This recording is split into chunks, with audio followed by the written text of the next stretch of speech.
Co-op games are some of our favorite video games of all time. It's always fun to load up a game with your friends and play something new together the first time. Although, it can be hard because the co-op game sphere is polluted with a lot of mediocre games and retread topics. So today, we're going to show you not only our favorites, but our favorites on a budget. This is our top 10 co-op games under $20. We've played probably 100 plus in the last 5 years, so we think we know a little bit about them. And yeah, without further ado, let me show you our top 10 co op games under $20 for the Abixis channel. Just honorable mention, we have Repo. Didn't get to play it as much as the others, otherwise it probably would have made the list. Still a great buy. Overall, pretty good one, I would say. Would have made the list if we would have played it a little more. Fun with friends, moddable. I would say the mods actually make the game a lot better. Just need a little bit more out of this one, honestly, at this point. Our next is content warning. This game was very good and we had a lot of playtime out of it, but unfortunately it was abandoned. It's just straight up not getting updates anymore. Yeah, if not for that, it would be on the list for sure, because we did play a lot of it. I still recommend it, but it's some of the other ones on the list are better value right now if you were to buy them. Number 10. Have you ever played Boxaw Roulette with your life on the line, with a ton of shells in your mouth? Alright. The game is $3. $3. And Yeah, actually $3. Fun. And the rounds aren't very long, so you can do like knock out like one round in like 10-15 minutes. And it's pretty good. The game's pretty simple. I don't think it's getting updates anymore, but it doesn't really need to be added upon. It already works very well. I say it's for great $3, it's fantastic value. Pretty much a game I think you could play with anybody too. They don't have to be like super mechanically inclined or great to play it. It's pretty much fun with anybody. And that's just like Nathan just said. It's you can do quick rounds too, which is rare nowadays with any of these games. You don't have to have an hour of time to play it. It's good. How much? I think we got a few hours out of it. I'd say we played You it think a we got little our money's bit, worth? but we definitely got our money's worth. It's the only reason it's not higher on the list because I haven't had super desire to go back to it, but definitely one we could just pick up randomly here and there. We did make a video on it. Go ahead and check that. It'll be in the description below if you want to check out what it's like. We got 2.5 hours. So Brick Rigs is up next. This one is $19. This one is a very interesting one that I would only really recommend if you have some creative friends that are willing to make the most out of it. Because this game is a sandbox game with cars, and we have had, I don't know, 20 hours plus of just running cars into each other, and that to me is a sign of something fun. You can just hop onto and play whenever you really feel like it. You have to joust to play this game. That's the only reason we're recommending it to you if you like killing each other. Jousting and drag racing. Yeah, those two are fun. Infinite amount of cars too. There's just cars everywhere. Everybody makes custom cars. You're lying to the viewers. There's not an infinite amount of cards. Well, Dude, there is. There's a T-Rex as a car. so there's a T-Rex. There's a ton of different vehicles, and there's so much community stuff. I've never tried to make one because it's If you hard. don't But have the money for this game, get Boxaw Roulette and Zort, then you'll get just the same value. That's how to announce it. Party animals. I love brutally beating people into a pulp as a little animal. this game's a blast. This Like game's if you, trash. this game's a ton of fun. One of the best just pure party games I've had randomly recently. Again, another one that I don't think is getting major updates anymore, but it doesn't really need them. If you have people to play with, if you have friends to play with, this is quite literally one of the best of its kind. I like this more than Gang Beasts because I feel like it controls more smoothly while still having like the wacky, wobbly physics. Right. Like throwing people and stuff is much more easier. It's much more forceful when you're throwing people. It's Gang Beasts, but you actually don't feel like you have like, you're a mushy mouth. Like you feel like you can actually do what you want to do. Your controls don't feel like mashed potatoes. Like everything has good feedback, and you can actually, like you just saw right there, whack somebody 50 feet off a cliff. And for the price, I definitely would recommend it if you have people to play with. So that's But you need people. Number 7. Oh, this game's so good. Terraria. And we're counting this with mods. It's like $10, I think, for Terraria, and T-Mod Loader's free. Free 99. And I've gotten like 200 something hours out of both of them combined, and you really can't go wrong with this game. I mean, you don't have to play. You play for as much as you want in sessions. There's a lot of shit to do, way more than like Minecraft in terms of bosses and like crafting. It's not as much about building. It's not as much of a sandbox as Minecraft. But if you like boss fights that aren't like ridiculously challenging but still hard, that's pretty good. This is And also one. modded is also better. Play Calamity Infernum. It's so easy. This is one you can also do with yourself. Like this is one that's playable with friends or solo, which is rare on this list because a lot of them you kind of require people. This one you could just play alone, but if you get a group of friends, makes it even better. Number 6. Man loses son on island. And urinate on cannibals. That's pretty much right. This game is pretty good. It's a great story game actually. And the sandbox elements, the building's not the greatest, but It's still not the pretty fun. greatest. Functional though. I think the forest like nails exploring as a survival game better than almost anything that we've played. Not a tremendous amount of replay value. No, If you're following the story, but I mean, you can go on and build something else again if you really want to. no, I've definitely seen not. people build some crazy stuff in this game. Like the first playthrough is just there's something about it that I wish I can go back and play this without playing it again.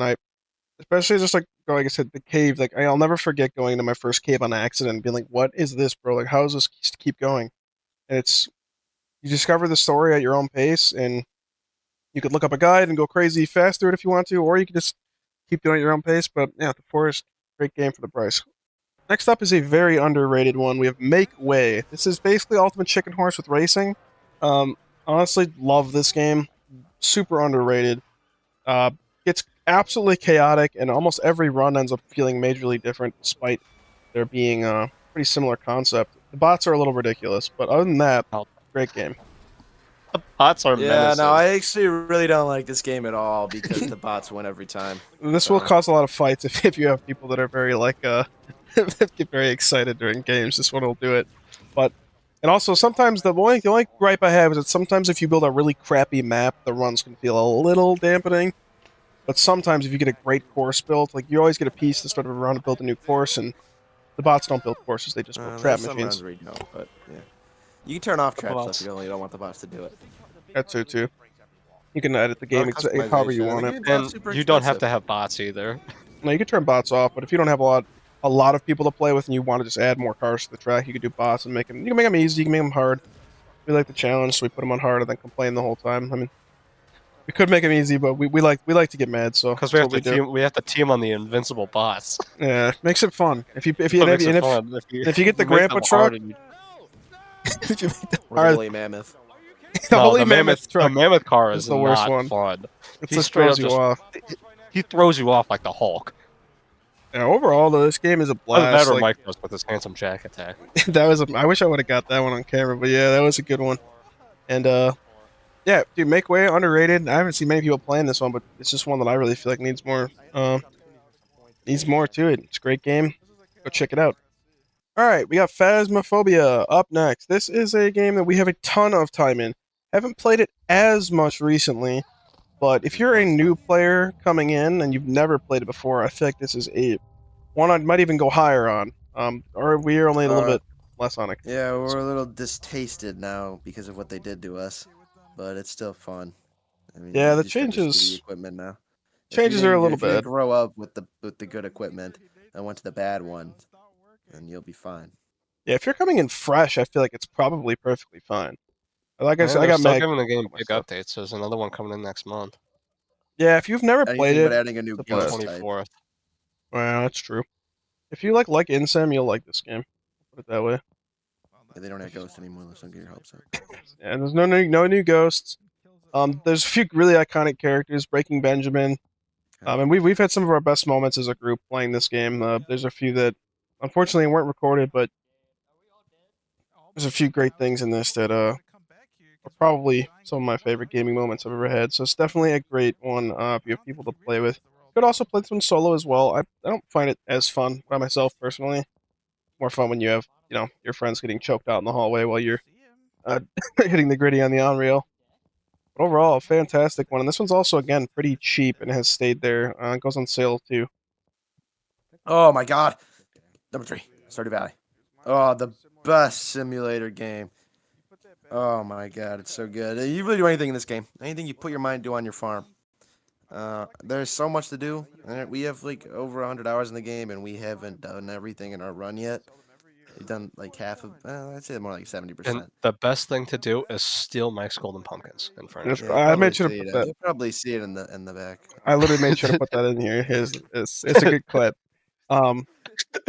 We haven't done much Stardew Valley on the channel. This is the only time we've ever done it when we did a Stardew Valley tier list, but this game is fantastic. If you don't think you're gonna like it, you probably will, because this is definitely on paper something I was like, I don't really understand. But then we tried it because we're always open to trying new games, and it is just a captivating experience. The second you get in, it starts out kind of slow, but you'll just find yourself dumping hours. And it sounds like an IGN review, but no, like legitimately, you will just continue to play it. Like he said, we had 80 hours, and all of a sudden we're unlocking new areas we didn't even know were possible. So it's fantastic and fun with friends too. The friend benefit is good. Left 4 Dead. It's the greatest zombie game ever made. Oh, for sure. It's best. It's the best co-op zombie game ever made, at the very least. I mean, there's not even. I don't even think it's arguable. I've never played a co-op zombie game better than this, and we've played a lot of a lot of zombie games. Still playing it to this day. I say we still. This is the only one of like I think this won't be other than like maybe. I don't even know. This might be the most videos we have on the channel. Period. I mean, I was making videos on it 12 years ago. We're still doing it now. If that tells you anything. It's just perfect. There's literally no flaws. The game does exactly what it's supposed to do. Perfect, you say. Yeah, I would say even Cell would like this game.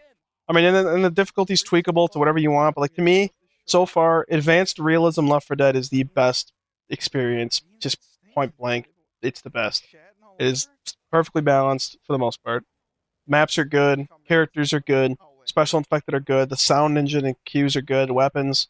Left 4 Dead is just a steal, and I think it's like it goes on sale for $3, which is just just go. If you haven't played Left 4 Dead, go do it. It aged like fine wine, so go play it. Number 1, Lethal Company. You know, this game, it basically kind of like started the whole genre of any fucking multiplayer game you have now. Like a multiplayer scary game. It's kind of like it has the effect like Five Nights at Freddy's had on our horror games for a while. Like every game was based off of that. It's pretty fun. The updates are slow, but they did just release a new one as we're recording this video. Finally, it's in beta. But usually you can count on the updates to add a solid amount of stuff. But it never really gets boring because every run's unique and there's always like some fun things that'll happen on your run. Very moddable, very mod friendly. You can like completely change the game with mods. But yeah, there's not really anything you can't do in this game, and you'll get a ton of value out of it. It's very It's easy to great. mod too. Yeah, modding is simple. The mods add a lot, and you don't. I mean, you can play it bare bones, but you can also just add mods that feel vanilla plus, which is always my favorite thing to do to a game. Is like just add quality of life things that you kind of want in the game to begin with. And Lethal Company just honestly lives up to what it's supposed to be, which is rare nowadays, where you get a game that's super hyped and actually nails it. And honestly, Left 4 Dead, like there's any game on this list could be number one, but I would say the reason we have Lethal Company at number one over something like Left 4 Dead, even though Left 4 Dead would probably rank higher to me all time, is that Lethal Company is still getting updates now. I think almost anybody would like it. It's got very In fact, the wide dev just massive came back appeal. and released an update. So yeah, sneak peek. We might be doing that today, actually, trying that out. And yeah, what do you have to say, Brody? We can take a little more time since it's number one. And it's just it's a very, very good multiplayer game. Like you said, as much as Left 4 Dead might appeal to me more, I feel like Lethal Company as a whole appeals to more people in general than Left 4 Yeah. Dead would. And you're still guaranteed to get more updates too, which I is, think to me, there's that's a almost big something in factor. this game for everyone. Right? Like even if you're bad at it, like even if you're legitimately the worst game player of all time, and you're just complete garbage, like you will still have fun because all it is go in, grab items, come out. You can be ass and still mess up and still have fun. We have most of our the last Lethal Company video we put up, which is mostly edited down to like the funny clips. All of the best moments are deaths. It's fun. It's fun to die in the game. So like it's about as good of a compliment as I can give it. Is like even at its worst, it's still a fun time. And little tip: if the only thing that frustrates you in Lethal Company is losing your run, and just close your game. Just close the game if you're about to die. You could do that and completely break it, which that might upset the Fasmophobia fans watching, but like you play it however you want to play it. And if you want the high stakes, keep them. You can pretty much do whatever you want. And there's a mod for basically everything. You guys got anything else to add, or are we good to wrap this one up? Game blows. It's too hard. It's a stunk on a dime. But thanks for watching, guys. That was our top games. Now, this is a list under $20, so this list would look completely different if we did all price points. We are going to do that at some point. We are going to do one that has every co-op game we've ever played. That is going to be so much harder because we have probably tried every well-known one on the market right now. But that list is going to be our comprehensive one released later this summer. This is best under 20, so go ahead and try some of these out. If we have played them, I'll put links in the description of us trying them so you can get a better feel for them. And comment down below if you have any that you think should have made the list, because maybe we haven't tried them. We probably have, but maybe we haven't. Thank you guys for watching.